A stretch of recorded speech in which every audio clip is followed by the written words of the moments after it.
Hello, number ones. Welcome back to my channel. This is the Metatron speaking, and it's been a while since I last reacted to one of the episodes of Lex Fridman podcast, and that is generally speaking because I tend to react to the ones that either have to do with ancient civilizations and history, ancient languages. Well, you know what? It looks like today we've got a treat because we've got both.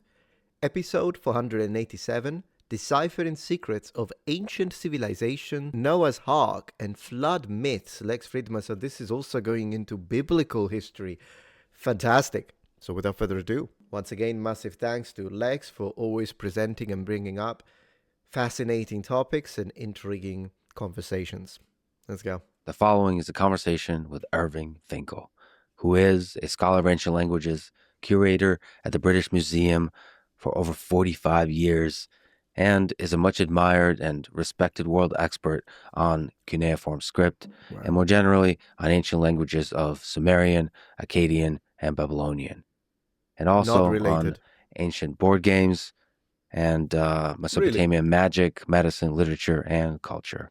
Man, this guy. I should also mention that both on and off the mic, Irving was a super kind and fun person to talk to, with an infectious enthusiasm for ancient history that, of course, I already love, but fell in love with even more.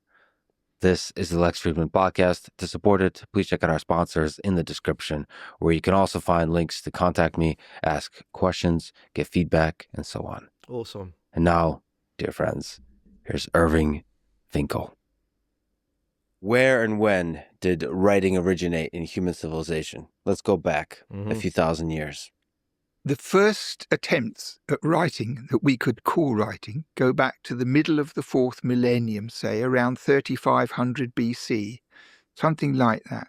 There were people in the Middle East, individuals who lived between the Euphrates and Tigris rivers, who had clay as their operating material for building and all sorts of other purposes, and eventually as a writing support.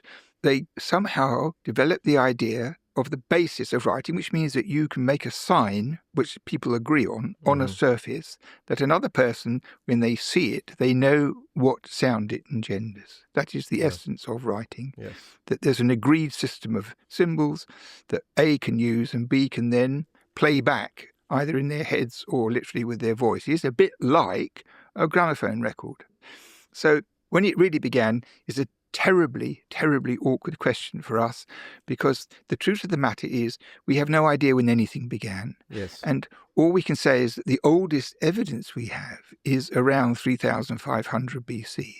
But whether that was anywhere near the time or the stage when this started off for the first time seems to me very, very unlikely. So among these, the Mesopotamians, around 3,500, they started to do this. They made up signs which everybody understood, and they could write simple pictographic messages. Foot is a foot, a leg is a leg, and barley is barley. And then very, very gradually, they had the idea of how you could represent numerals, and then they had the idea that the pictures could also represent signs. And once they had the idea that you could write sounds with pictures, that's the crucial thing, that a picture of a foot not only meant foot, but it meant the sound of the word for foot. Once this happened, some probably very, very imaginative and clever persons had a kind of light bulb moment when they realized that they could develop a whole panoply of signs which could convey sound. I love the way he explained things already. Also, he looks awesome. I very much appreciate that he's using BC and not the condescending BCE.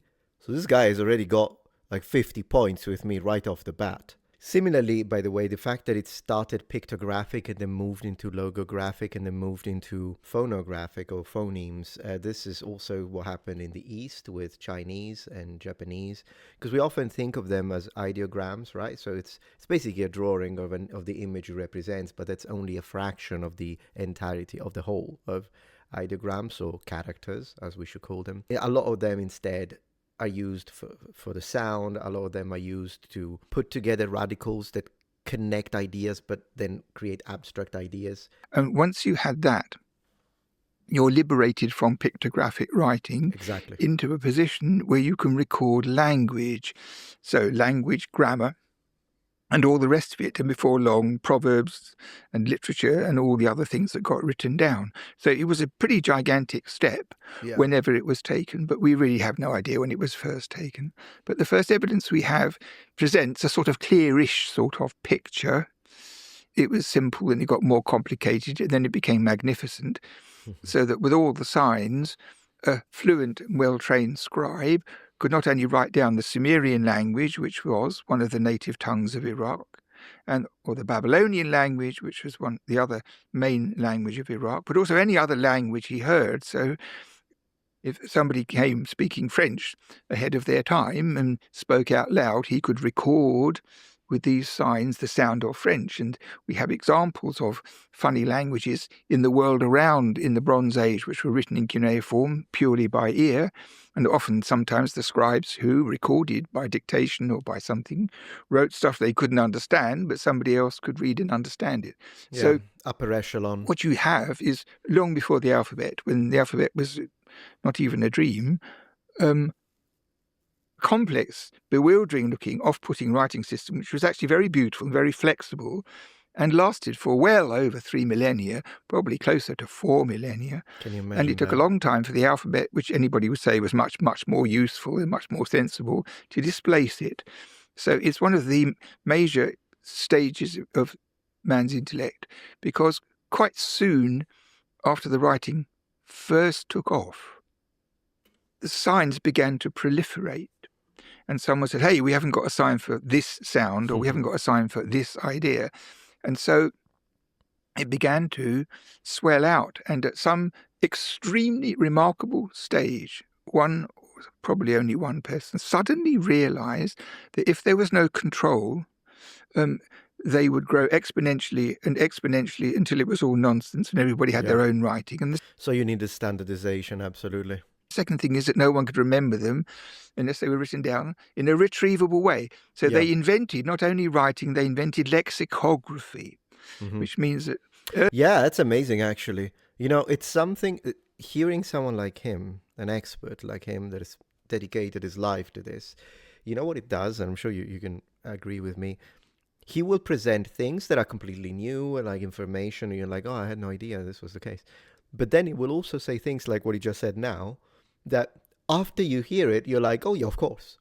But before he says it, you never really looked at it that way.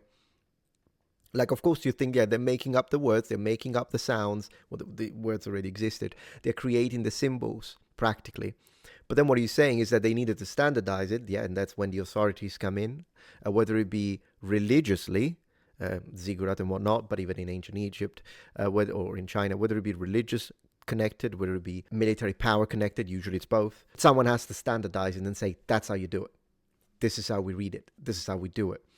And then, yeah, as you said, that creates a lexicon. And that is phenomenal, because if you think about it, that's exactly when it started. Again, exactly with a degree of flexibility, because the problem is that we don't know if someone else had the idea before, because before, meaning before writing, it's literally prehistory. It could be prehistoric. In fact, the idea is most likely prehistoric. But then it took time, resources, concentration of power to actually externalize. Early in the 3rd millennium, they put down all the things that were made of wood, and all the things that were made of reeds, and all the names of colours and of countries and all the gods and everything. They made a systematic attempt to make these signs, to standardize them and to make them retrievable, and of course to teach them. And having exercised that rigor from the outset, it meant that the thing became streamlined and stayed more or less as it was all the way through for 3 millennia or more, because the stamp put on it by those early visionaries, not only who came up with the system and how it would work, but to preserve it and to safeguard it, was fantastically effective. So it means that there were scholars in Babylon in the 3rd century or the 2nd century, when Alexander was there, for example. If somebody dug up a tablet in very early writing, they would have a pretty good idea what it meant. They would recognize the signs, even though they were so ancient, and they'd see the relationships between them. So you have a fantastically strong system where the spinal cord was structured in a lexicographic regular system. So lexicography and what the signs were was jealously safeguarded and protected, and it lasted fantastically. We should say that the name of that system that lasted for Look. 3,000 years is cuneiform. Yeah. So in the 19th century, about 1840, 1850, they started to find these things on excavations in Iraq, the big Assyrian cities, and sometimes further south, the Babylonian cities. They found these clay tablets, which in the ground lasted unimaginable lengths of time. Unbelievable. And they were all written in what we call cuneiform script. And the cuneiform part of it means wedge shaped, Wedge. because cuneus in Latin means wedge. And when they first saw these signs, they realized that a cluster of marks broke down into different arrangements of triangular shapes. And it's most clear on the Assyrian reliefs, where the I'm so glad that they used stone. Most likely even if they may have used wooden media, problem is, of course, we wouldn't have anything, because of course it's organic, but anything inorganic, it preserved fantastically. I'm glad that they weren't destroyed by you-know-who, by the way. And look at this bag. This is a whole contention about this, and let's see, I don't know if he's going to mention it, but let's go. Writing is very big, and you can easily tell that they were that shape. On a tablet, the wedge is not quite so predominant. So that was it. So they first called them cuneiatic or cuneiform, and the word stuck. And of course, growing up in the British Museum and reading these things for a living becomes a kind of lifetime's work to make sure that everybody in the country knows what cuneiform means, because once in a while you meet somebody who never heard of the word at all, and this is appalling. So people do survive, however, but it's an important mission because it's such an achievement by man, and so much knowledge was encapsulated in these lumps of clay. Historic and literary. Because they used it for everyday things like letters and business documents and contracts. This is one thing. And then the kings wrote long, Laws, elaborate accounts of their campaigns and their military activities. And then there was proper literature, belles lettres, and magic and medicine, and all other genres of literature that we would naturally list on a sheet of paper in alphabetic writing, what you would use writing for. They basically did. And it had the unexpected quality that most of these clay things lasted in the ground until now. So, however many hundreds of thousands of tablets are in the world's museums and collections, there must be millions of them in the ground awaiting excavation. So, in a way, that's a comforting thought, because they're safe there and protected. You've said that the development of cuneiform, of these tablets, of written language is one of the greatest, probably the greatest invention in human history. How hard do you think it was to come up with this? Very good question by Lex Fridman. I wonder how he's gonna justify the statement, because that's a little debatable whether it is the greatest invention in human history. That's debatable, but still, I understand from a personal standpoint of someone who loves this so much as to dedicate their entire life to it. I mean, they're entitled to say that. It's a bit subjective, that's all I'm saying. And we should make clear that very specific element of encoding sound on the tablet, that's the genius invention. Drawing a picture makes sense.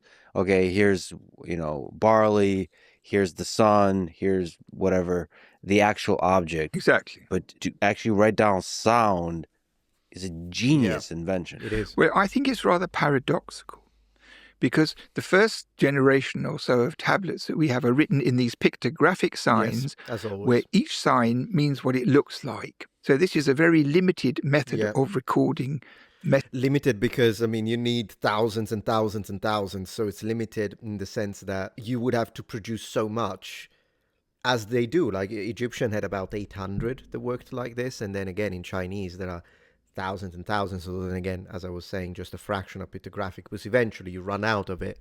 You run, like, how are you going to do the pictogram of fever? for instance, like if it, or maybe not so bad as a fever as the one I had last year, for instance. Messages, and it doesn't lend itself to recording grammar.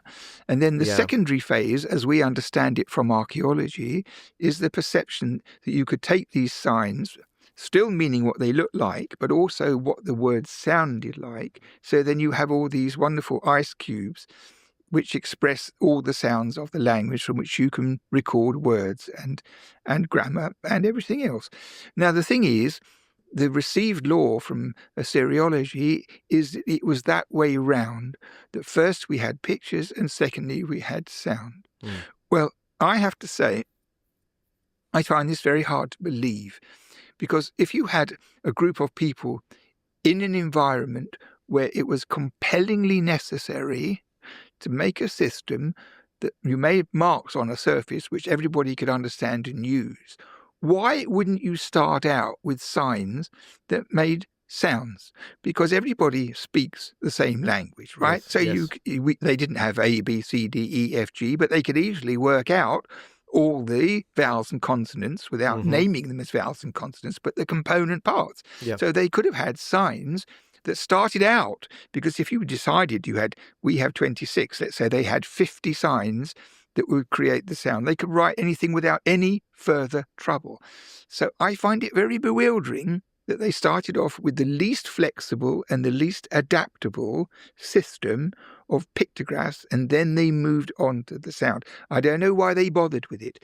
And my hunch is that the archaeological evidence that we have on this score is ultimately misleading, because I think that probably for a very, very long time before the Sumerians, people in the world of what we call the Middle East, were in contact, they traded, they probably even had wars, and they had messages between them. And I think there was a long-running system of communication between people who didn't share a language, for whom pictures would suffice.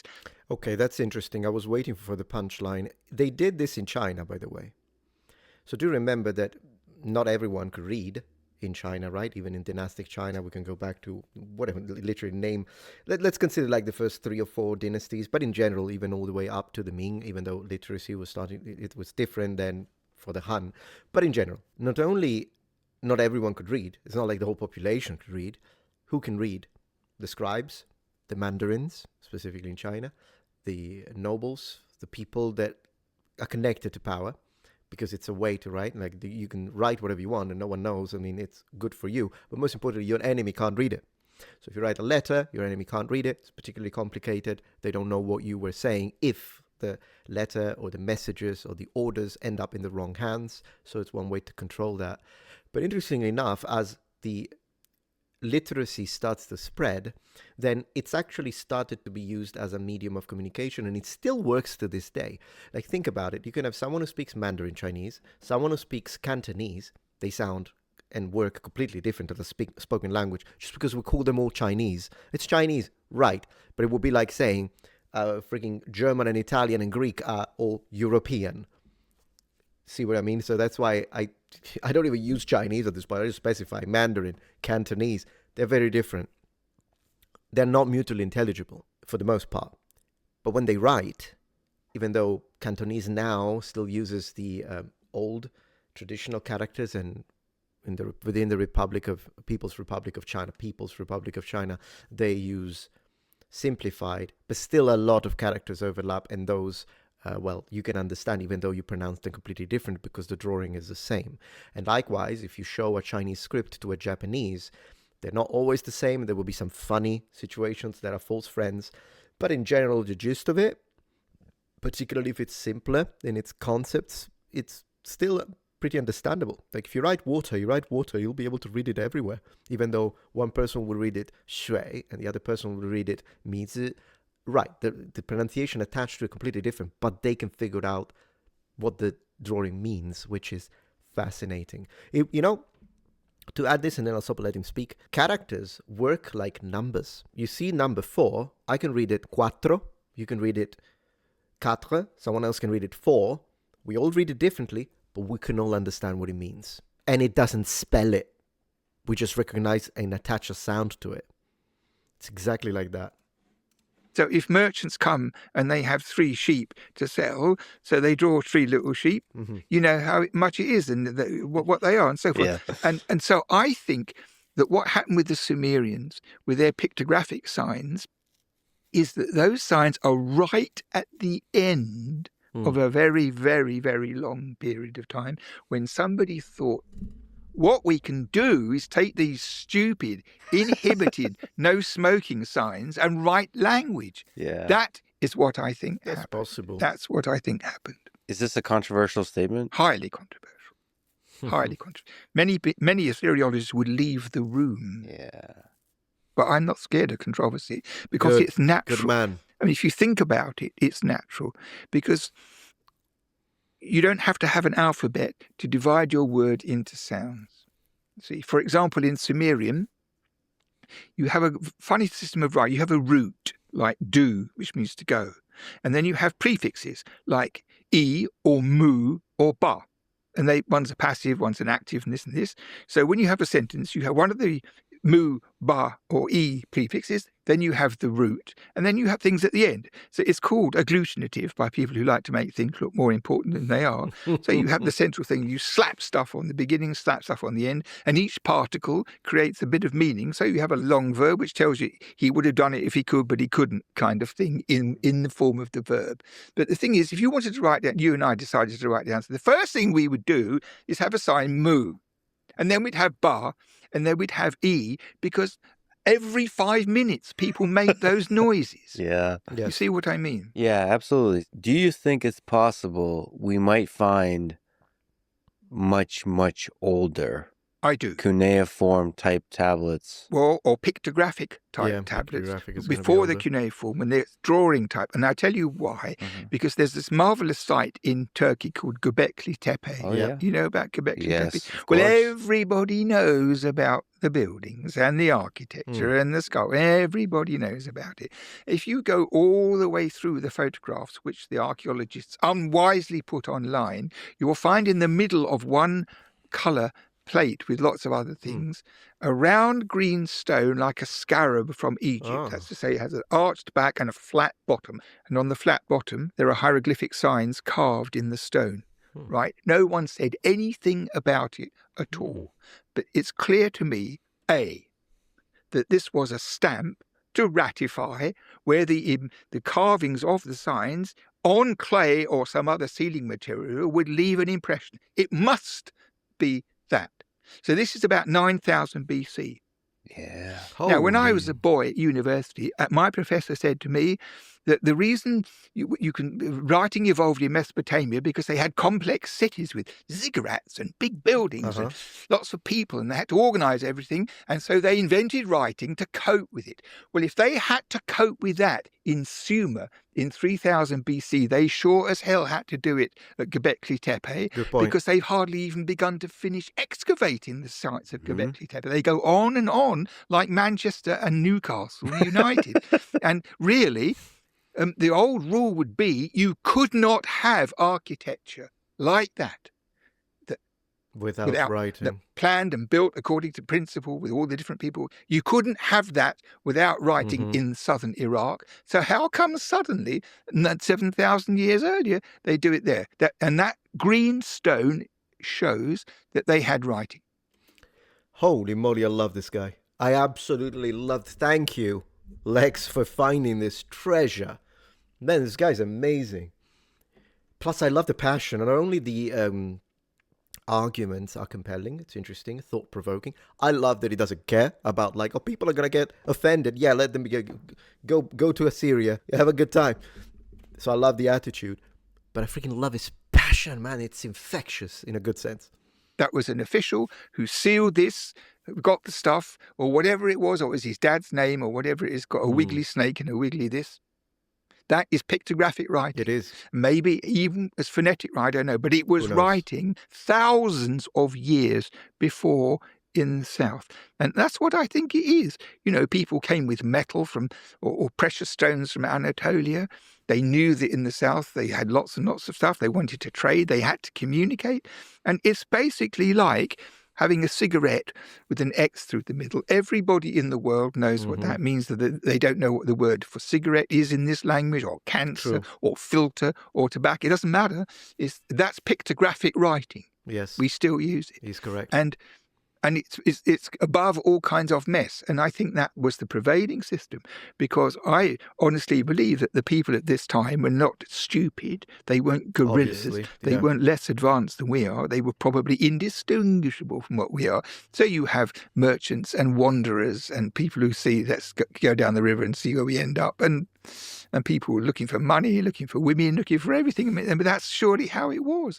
But if you look at those Göbekli buildings with a skeptical eye, how it could be. I mean, the finish of it is astonishing. The structure of it, the vision of it. So the workforce and the tools and the organization. Yeah. You know, what do they do it with? A megaphone, your breakfast, and all that kind of thing? No way. No way. So that's a really controversial It statement. is really that controversial. At the time of Göbekli Tepe, they may have been already a writing system. There was, because the thing is about it, Man, he goes definitive. that it's a seal to ratify. It's not just a squiggle on a pot and you can say, oh, it's just a piece of this is a finished thing with a flat surface. You press it down, say you have some contract, you have some building arrangement, we paying for these bricks, whatever it was, and the official person had to squash it down on the material, like maybe fresh clay or something like that, and it leaves the impression. I mean, I'm a great believer in Sherlock Holmes as a teaching system for intelligence and rationality and logic and thinking. I read those stories a million times when I was a kid. And the thing about them, one of the things which impresses me most of all was this point quoted by Holmes, not original to him, that it is theoretically possible to infer the Niagara Falls from a raindrop. Wow. That's a powerful statement. It's a powerful statement. Well, that seal from Göbekli Tepe is a raindrop from which I infer writing. And it's perfectly possible they all wrote on flat leaves. After all, in many parts of the world, that's what happened. So, for example, in the Indus Valley. And then, wow, well, look at this beauty. Look at all of this stuff. And before anyone complains about the bottom right, if you don't know, I'm actually kind of covering it, but this is not what you think. I'll just leave it at that. Just Google it. People write the most abject nonsense about the Indus Valley writing system, but all we have is seals, basically. So they are also for ratification purposes, and they have the name of the owner in 3 or 4 or maybe 5 signs, and it's probably me, son of my dad, or milkman, or whatever it is. And it's obvious that they had writing on a perishable material. Perishable, that's the problem. It's going to be organic, and that's why we don't have it. I want to just, because it's difficult for me, because I would just watch this. I would just watch the whole entire thing, but I do want to make it transformative and provide my own commentary. Here's what I want to say. When he said that we are indistinguishable when it comes to our level of our advancement to people at that period, of course, it doesn't mean technological advancement. He's talking about we are all Homo sapiens. We are the same species at the same level of intelligence or capability. So, you know how, and this is something I mentioned on another video earlier on, but I don't even remember which video I post a lot, but I kind of want to reiterate it here. You know how we have geniuses now, right? People that, I don't know, engineers that know exactly the in and outs of every single transistor inside your computer. So we all know how to use a computer up to a certain extent, but it's not like, what is the percentage of us that would really, really, truly, fully understand everything that goes on at a microscopic level inside a chip with the billions of transistors and also resistors and all that kind of stuff?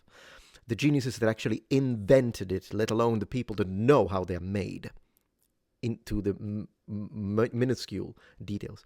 Think about, anyways, the geniuses that we have when it comes to mathematics or languages and that kind of stuff. Well, they had them too. Just because they didn't have the technology.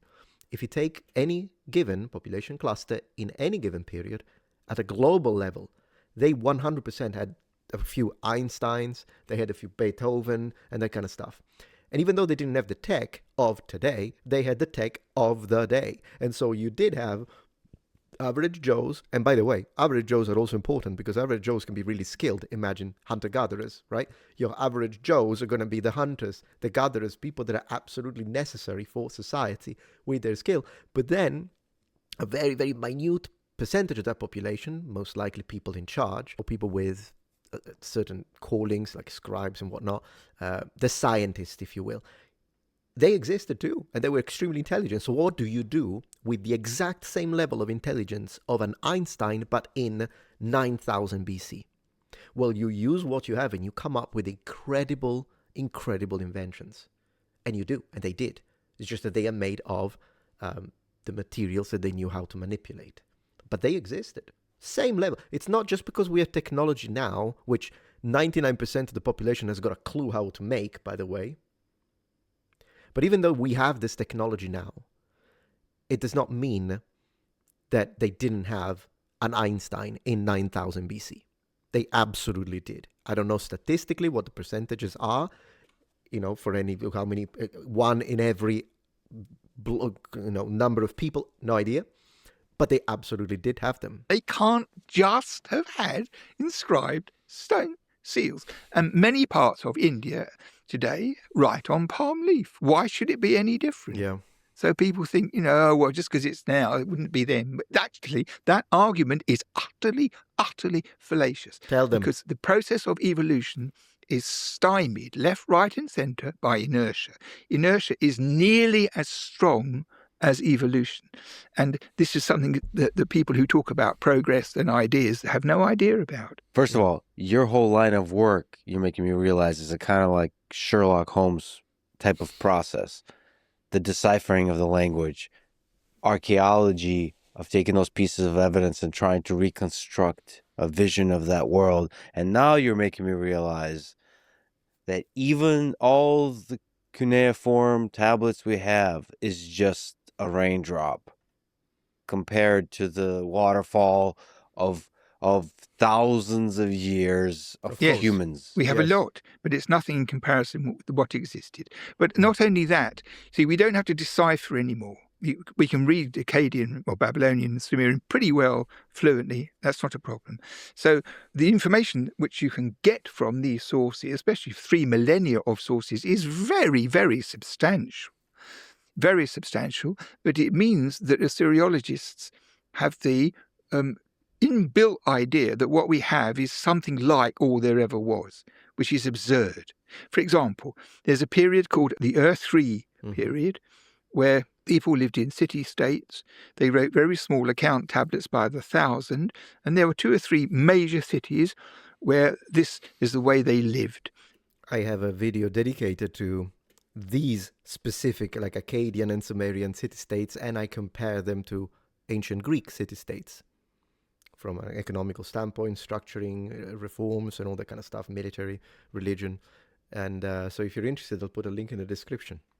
People had to bring tithes and offerings, and everything was recorded by what I always refer to and people sympathise with as the ancestors of the inland revenue, because everything had to be written down so that some schmuck could check it and fill out the ledger, and some other schmuck above him could okay it, so there was no funny business or no mistakes. Now the thing is, there are thousands of those tablets written in about 2100 to 2000 BC, thousands of them, about the size of a box of matches. So people like to generalize about the Sumerians at this time of the world, but they probably all came out of 2 rooms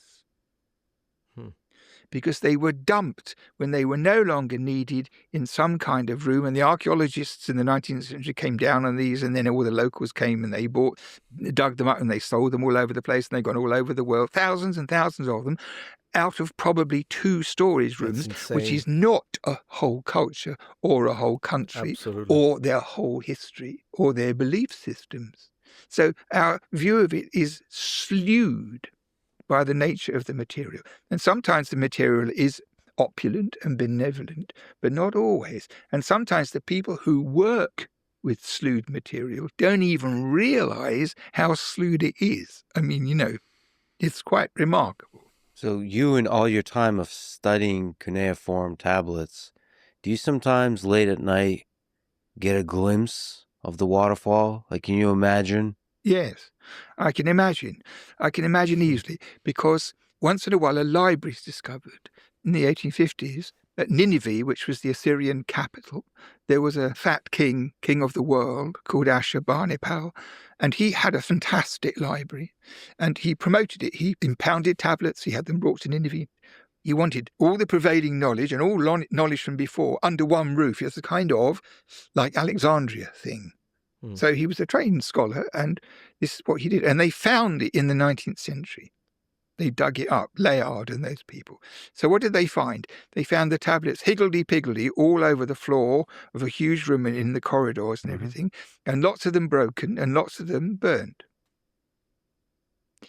So ever since then, until really quite recently, Assyriologists have spent all their, people who work on these Nineveh towns, spent all the time joining the bits together. And you have the story about Gilgamesh and the goddess who falls in love with him in the garden and she wants to seduce him and ... you can't find the bit. So you look for another bit and you look for another bit. And gradually they piece together the literature.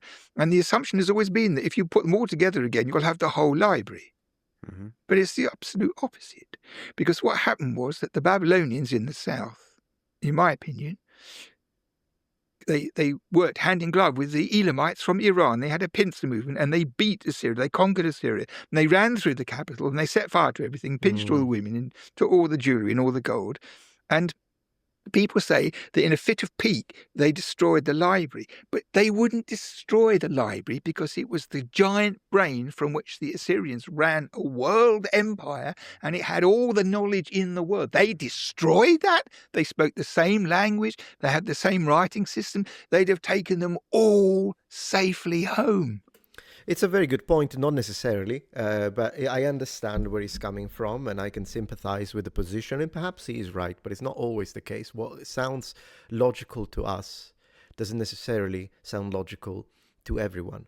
For instance, for me, if you have beautiful statues, even if they represent or come from a period that is different from your current religious decision, understanding, and doctrine, it doesn't mean I have to destroy it because it's still world heritage. And I think a lot of us would agree with this. But look at what they have done in quite a few Islamic countries where they just destroy everything because the past is considered to be a problem. And sometimes there are regimes that do that too. Totalitarian regimes will destroy the past or embrace it and pretend it was theirs all the time. Is one of the two usually, depending on whatever the propaganda machine decides. So who knows? Maybe it could have been people like this, intelligent, logical people that are like, this is of value. We take it now. We take it back. We use it. Can it give me more power? The answer is yes. Then we take it. We don't destroy it. Absolutely. But we don't know what caused the war. Because if the war was caused of grievances and complete and utter hatred, emotions get involved, and perhaps religious extremism gets involved, then sometimes that overrides. And then even if you could tell him, but Messiah, we could use this. It's like, no, that's, for instance, apostate, destroy everything. We have done it. We have examples of it, even recent. Cart after cart after cart. And I think what's left there is duplicates and broken things, the things that got drops and everything. And that's what everyone thinks is it.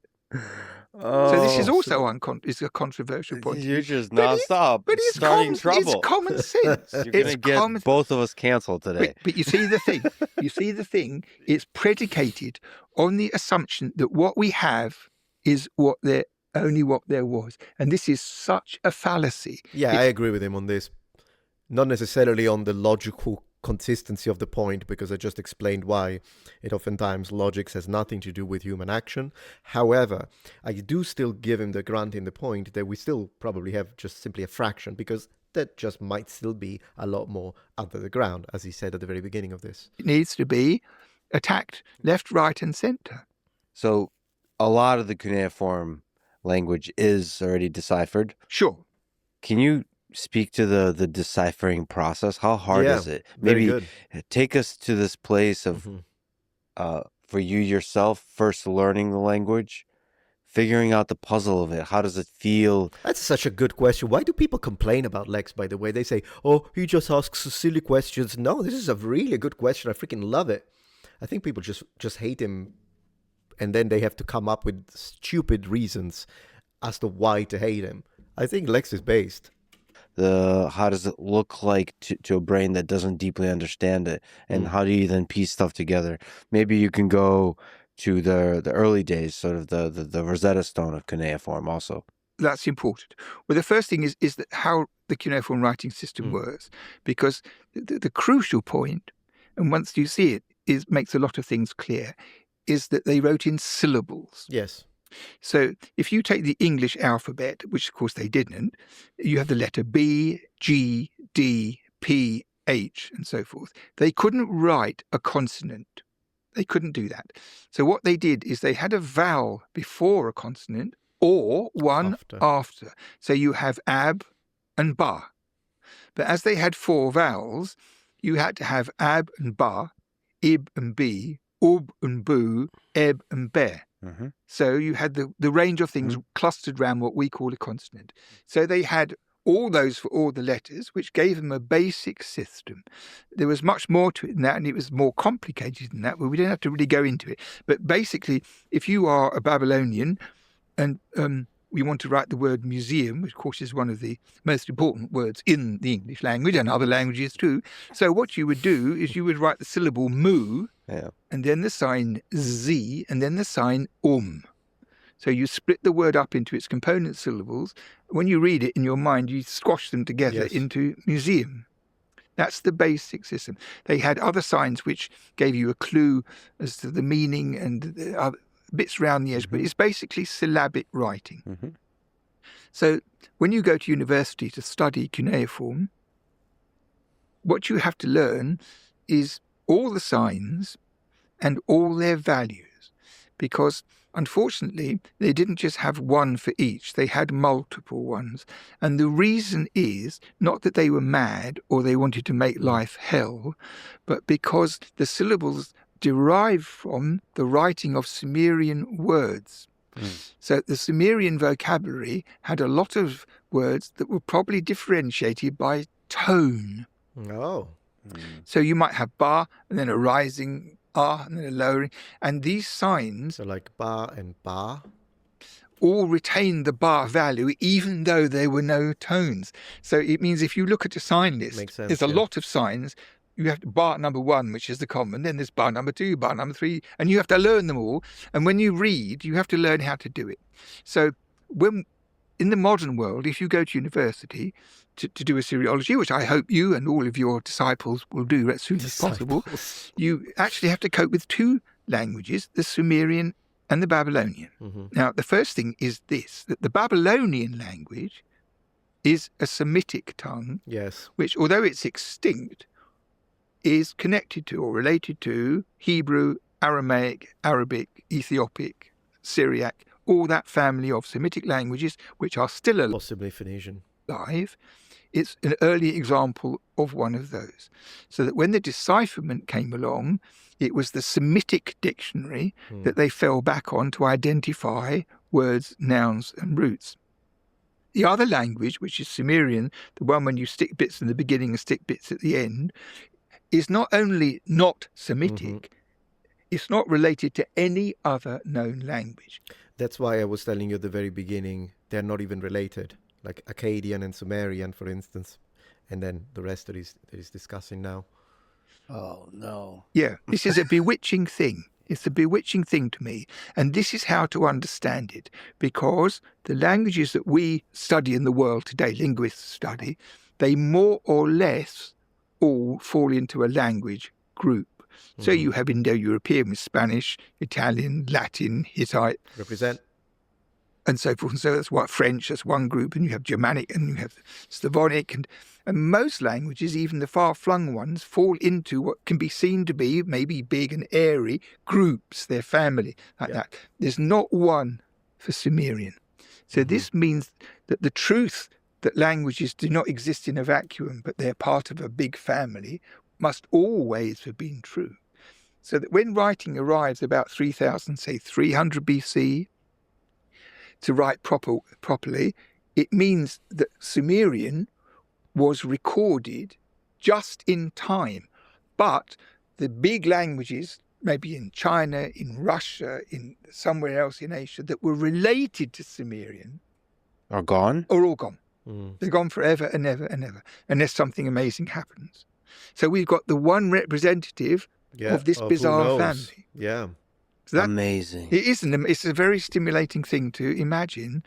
I personally believe that Neanderthals and early Homo sapiens, for sure, had language. For sure, yes, they of talked to course. one another. It's Yeah. impossible that they didn't.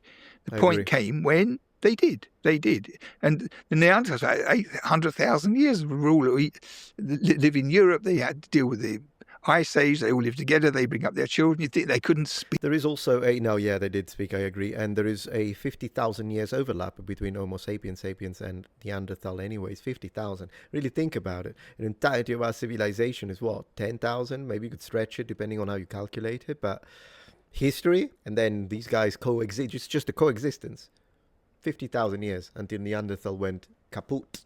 Speak anything. They have the same apparatus. Yeah. And if you have a human brain, then it responds to stimulus. And the more stimulus there is for communication, I mean, the idea that you and I are out hunting rhino and you say, Lex,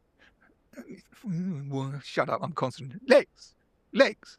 And then I suddenly think, oh, I get it. You are Lex, right? You only have to do that once, then you know who I am. So I know that I'm me and that you are you. So people who say that they couldn't distinguish ego and all that, it's absolutely stupid. If you cut your hand with a knife, you sure as hell experience it. You sure as hell do. It hurts. It hurts a lot. You might even bleed to death. But it's not somebody else's hand. And it's your hand and it's your existence and your life that's threatened. You think people weren't conscious that they were an entity? I don't believe it. And they probably had a way to express that with sounds. Yeah, no, I agree with that. Although then again, then we kind of connect to, it isn't as strong as an argument as it might sound, mostly because animals have also a perception of the self in the sense that they try to preserve their life and they understand threat. But I wouldn't say that a slug is necessarily conscious. But then again, is it? Are animals conscious? Where do you draw the line? Consciousness is an extremely complicated subject. And the reason why it's complicated, it's because it's very difficult to define. What is conscious and what do we consider is feeling part of consciousness? If so, then is that already a lower degree of consciousness as that of an entity that is asking why they're alive and where they go after death and where they are coming from and what their purpose is in the universe? What is the line that defines consciousness? So yeah, but still, I do agree with him anyways. Well, eventually, yes, names. I mean, names are things, and then you have the idea that a label fixes to something. Then the light bulb has gone on, and next minute you have rhino, and you have skin, and you have babies, and because I think you have an idea, and the idea then drives the brain, and the brain has another idea. It works like fertility. So what do you think is the motivation, the primary driver of developing written language? Is it goes hand in hand with civilization? I think that the milieu in which it appears is when there's a lot of people living in an urban environment. Yeah. And with rival institutions or with a king or with a government or all those sorts of things. And that's why I think in Göbekli Tepe must have been the same thing. I read somewhere that they're all nomads and they only came to Göbekli Tepe, 3 months a year. I mean, that cannot be true that they were nomads and they cannot be true. To get the stone, and someone has to draw on the ground the plan of the building. They have to work out how thick it is going to be, how high it's going to be. And I mean, you can't just, like that. I freaking love him. This guy's a treasure. I agree. Why wouldn't nomad? Nomad simply means you stay here for a little bit and then you move on. Then why would you spend all your resources and all that effort to build palaces if you're just going to leave it behind? They were settled. I agree with him. If you have that kind of complex architecture, not a tent, you have that kind of complex architecture, you could pretty much put a stamp on it. That's not a nomadic tribe anymore. Maybe it was initially, but once they settled, they start building that, it's settled. Like gorillas. All right, so the process of deciphering. So when I started, there were grammars and sign lists and dictionaries. Everything was marvelous. It was all basically deciphered. All you had to do was get on with learning it. Mm-hmm. But at the beginning, when the first tablets and bricks in cuneiform and stone inscriptions came to light, no one could read them. But they knew they were writing, but they didn't know how to read them.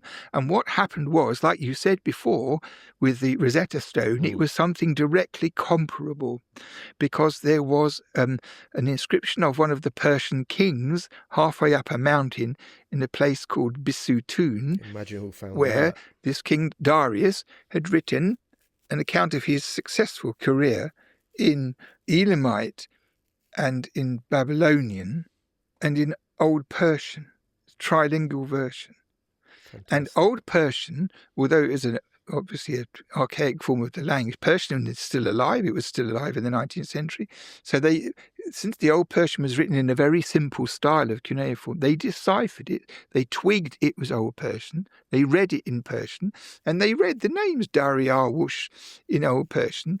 And then suddenly somebody realized that the other two columns, about the same length, Brilliant. what do you know? And the thing is, it said, I am Darius, the great king of the world, king of the universe, son of diddly diddly diddly diddly, grandson of diddly diddly diddly. So there's a whole paragraph with repeated things in the Persian, which they could understand. That's fascinating. It would be a bit like today when you write something and write it in Latin, say in English, and then you write it in French. And imagine that Latin gets completely lost, and perhaps even French, mostly gone. We don't know how to read it, but English is still something that you can read in 1,000 years from now, and then you can use it. Okay, so here it means king. So this is the word rex for king. It must be the word for king in Latin, and then you use it to decipher, and then roi in French, and you see the connection with the R at the beginning as well, that kind of stuff. So what do you know? There are reiterated passages in the other two languages. So that was the key, that kind of the chisel that opened up cuneiform writing proper. And the thing was, they soon twigged that the language of the Babylonian was a Semitic tongue. And this was so important. I think the first word they discovered was the word for river, which is Naru in Akkadian and Nahar in Arabic and Aramaic. And when they realized that the word that corresponded to the Persian had this form, this was a gift of gold, because everybody immediately seized their Arabic and Hebrew dictionaries and started leafing through looking for words that would fit in the context. And they decipher this inscription in that sort of way. And of course, all the other inscriptions came in order, and there were lots and lots of difficulties which had to be resolved. But that's the basic thing. And without that trilingual, I don't know what would have happened. I mean, I suppose it's conceivable that in the very modern world, something might have happened. But as it was done by sheer brain power, by very, very clever persons, just doing it. And they cracked it. The Elamite language is much more difficult, but they got a lot of it too.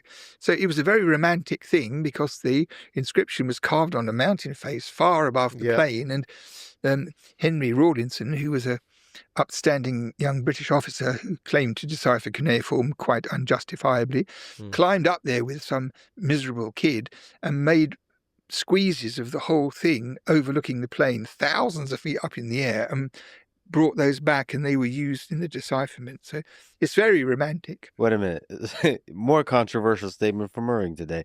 Henry Rawlinson doesn't deserve the credit for that? No, I don't think he does. He's called the father of Assyriology, but I think he's the stepfather of Assyriology, because when he first got these inscriptions, he wrote a long book about it, which was almost entirely wrong.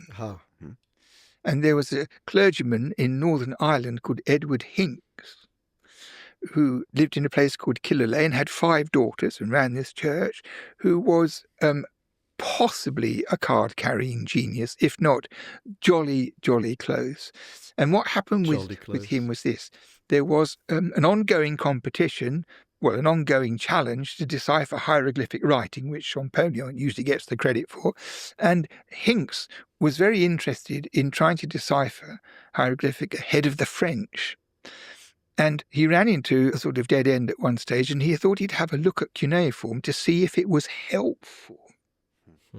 And at the same time, he cracked it. He worked out how it worked. He realized that one sign can have more than one value of sound and of meaning, because they are multivalent, the signs. I tried to shelter you from the horrible news, but it's actually, it's not a walk in the park. It takes about 5 years to oh, wow.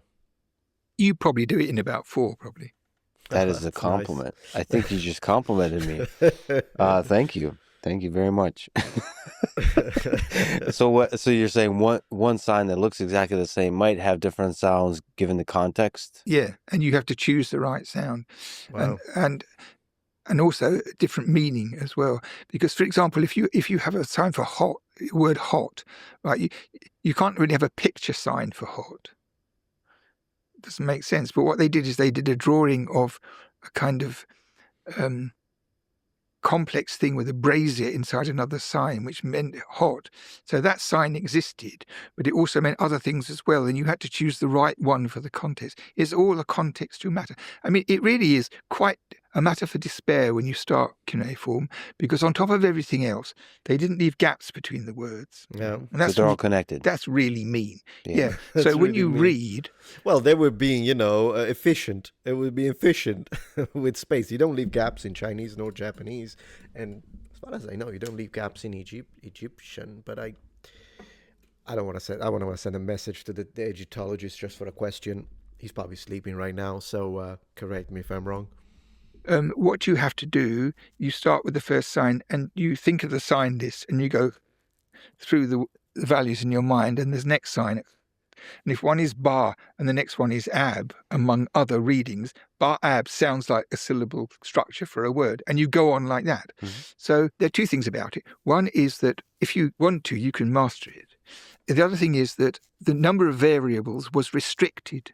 They controlled it, so it wasn't insane. Mm-hmm. So in other words, if you learn the corpus and you learn how the signs are composed and you learn their different values, then you've got it down, and off you go. And it's very beautiful. I think it's marvelous.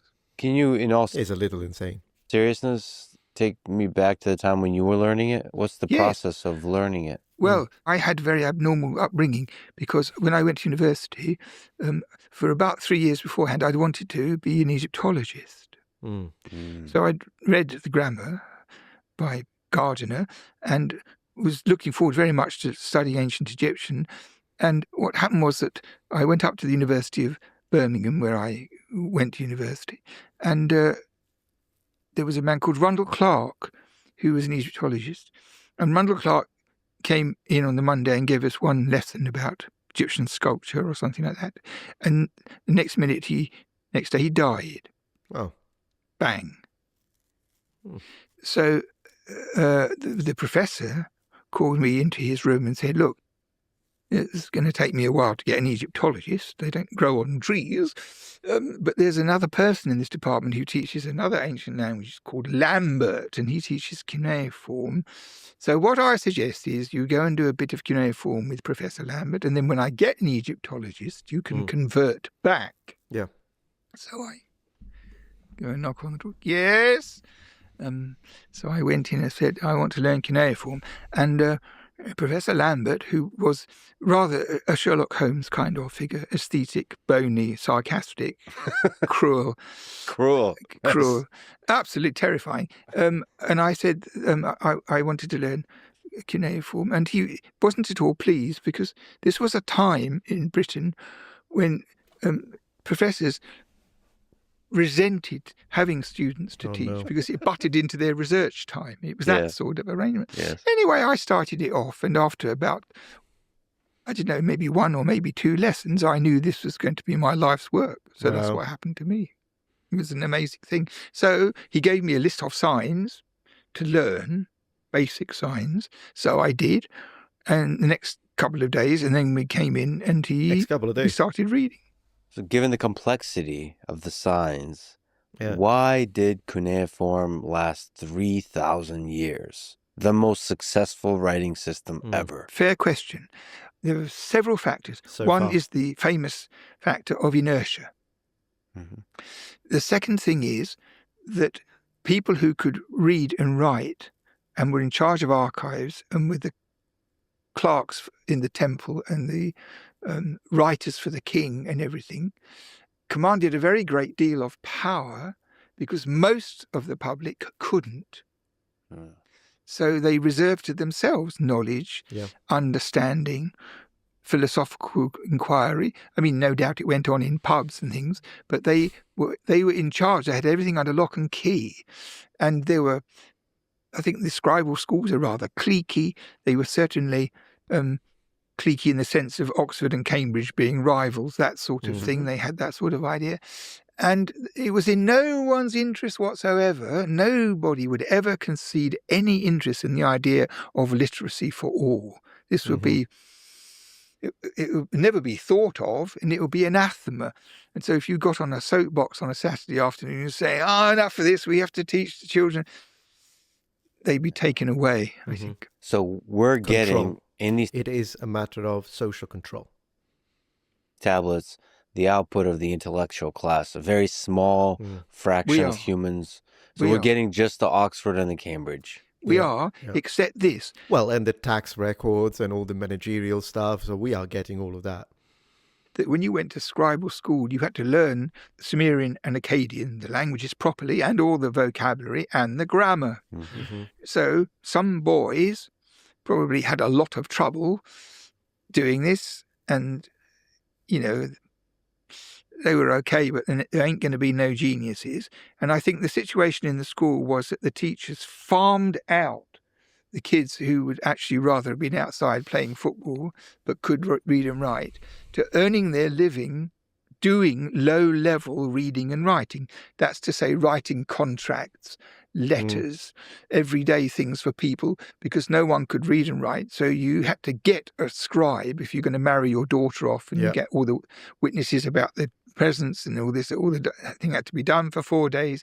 So the writer would come and do it. So your medium-level writers would serve that requirement, and very talented or clever or intellectual students would be encouraged to go into one of the literary professions, which would be, so to speak, medicine, law, working for the king, working for the church, Temples, the priesthood, so forth. All those things which were dependent upon archives and writing, they would find their niveau, and also architecture, because if a big building had to be built, then somebody had to know about load-bearing things and brick measurements, and so some of them went into that kind of work, and also probably some of them went into running the army, and you have to move stores and animals, and so they found their niveau, and some of them were intellectually very able indeed, and they went into the disciplines of, on the one hand, astrology, but more seriously into astronomy and theoretical grammar, because they had treatises about the relationship between the two languages and how they worked and the different parts of speech. And they wrote learned commentaries as well, what words meant. So there was an intellectual high level top. Elite. And then there were lots of professional scribes, and then the kids who left school as soon as possible and did all that, like today. I apologize to be philosophical, but Wittgenstein, the philosopher, said that the limits of our language is the limits of our world. So to which degree did the languages that were encoded in cuneiform define human civilization, would you say? What were the things that were complicated to express and therefore were not expressed often? That's a really interesting question. So in terms of richness of vocabulary and richness of verbal subtlety, I think Babylonian rivals Arabic, and of course English. In other words, you can say whatever you want in English, however subtle it might be, even if people didn't understand the subtlety. You can, because the tools are fantastic. And Arabic has lots of synonyms and lots of devices, and all the same. Same in Babylonian. It was a fully fledged literary language. The question about whether the language put a stop to further things, which is basically what you're asking, is immensely complicated. But the one thing that strikes me as relevant is that a very huge proportion of scholarly literature in Mesopotamia, it takes the form of omens, because they believed that events Makes sense, yeah. accidental or deliberately stimulated, had implications for what was going to happen. Mhm. And they took omens from things in the sky and things in the street and every single thing. If you were a well-qualified diviner, would have this significance. Yeah, divination. Right? Now, there are thousands of lines of omens of all different kinds. And in Akkadian, it says, for example, if a lizard runs across the breakfast table, the queen will die. Oh. So if you translate the Akkadian this way, the word if, verb and everything, if that, then this. So there are Hypothetical period, yes. thousands of lines translated in many books about omens where if this happens, that will happen. So this is how it's understood by my colleagues. Well, this is absolutely impossible. Because if you're the chief diviner for the king, and you open up a sheep to take a liver out and examine it according to if the queen's going to die and the king's there, you're not going to say the queen's going to die. I mean, you're going to look like a fucking idiot if she doesn't die. Yeah. And if she does die, you're going to be responsible. So all you can ever do and ever have been able to do is to say there's a sign here that says that the queen could die, meaning could die, not will die, and therefore the requisite ritual or magic must immediately swing into action to defer the danger. So the point is that A equals B is never true. It means that with A, B could be, might be, ought to be. Interesting, because then in the philosophical tradition, then it could be prevented. And I mean, imagine this could have been used to manipulate even royals, yeah. Should be, could be true. All those subtle things. So that the diviner who works from the king must have been a philosopher who looks at the king. He looks at the king and he knows what the king wants him to say. So he has to tell the king what he wants to hear. He has to tell the king if it's bad news in such a way that he doesn't mind or he won't worry. It's the most beautiful thing. It's so subtle. It's like it's like a violin concerto. It can never have been A equals B for a minute. Yeah. So the medical texts say, if a man has this diddly diddly diddly, you do this, you drink this, he'll get better. Right? He says he'll get better. So you ever met a doctor who will say, you do this, you'll get better? No. They say, all being well, you'll be back on your feet. Or I've seen this kind of condition many times. Everything should go fine. You should get better. You should be better soon. But never you will get better. Because what happens if you die? Where are you? The lawyers will show up. Absolutely. So this means that not expressible in Akkadian grammar are these modal verbs. Could, might, should, ought. They can't be expressed grammatically, but it is impossible that there was such a magnificent literary language where they didn't have these subtleties. You know, it's interesting. I wonder if, when it comes to Sumerian, if these subtleties could have been expressed through tone. It's possible. Okay, so that was 50 minutes in, so close to an hour. I'm going to call the reaction to an end right now, because it's going to be, including my commentary, this is going to be over an hour, of course. But if you do like this and you want me to finish the episode and do the other hour, basically, let me know, and I will make a part 2. Thank you very much for watching. Fantastic guest. Bye.